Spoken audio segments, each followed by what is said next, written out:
এই রোগীটির প্রস্রাবে জ্বালা পোড়া হয় এবং তলপেটে ব্যথা করে। তাহলে দেখবি এখন সিটি স্ক্যানে কিছু পাওয়া যায় কিনা। তো সিটি স্ক্যানের ছবিগুলো যদি আমি পরিবর্তন করতে থাকি তাহলে দেখবেন এখানে ব্লাডার দেখা যাচ্ছে। এটা হচ্ছে মূত্রথলি, যেখানে প্রস্রাব জমা হয়, এটাও ব্লাডার।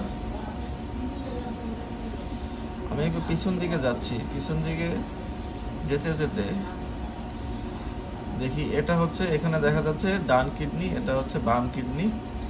কিন্তু মূলত দেখার বিষয় হচ্ছে যে এইখানে যে সাদা একটা মুক্তার দানার মতো দেখা যাচ্ছে, এটাই হচ্ছে একটি মূত্রনালীর পাথর। এই পাথরের কারণে কিন্তু তার তলপেটে ব্যথা হয় এবং জ্বালাপোড়া করে, প্রস্রাবে জ্বালাপোড়া করে। এবং আরেকটি আশ্চর্যের বিষয় হচ্ছে, যদি আরও পিছন দিকে যাই, এখানে কিন্তু আরেকটি পাথর দেখা যাচ্ছে। তাহলে কোন পাথরটি আসলে মূত্রনালীর পাথর বা ইউরেটেরিক স্টোন? প্রথম যে পাথরটা দেখিয়েছি সেটাই হচ্ছে ইউরেটেরিক স্টোন। এই যে এটা এখানে দেখা যাচ্ছে, এই যে ইউরেটার বা মূত্রনালী, এটা হচ্ছে লেফট ইউরেটার লোয়ার পার্ট। এইখানে একটা পাথর বা ক্যালসিফিকেশন তৈরি হয়েছে।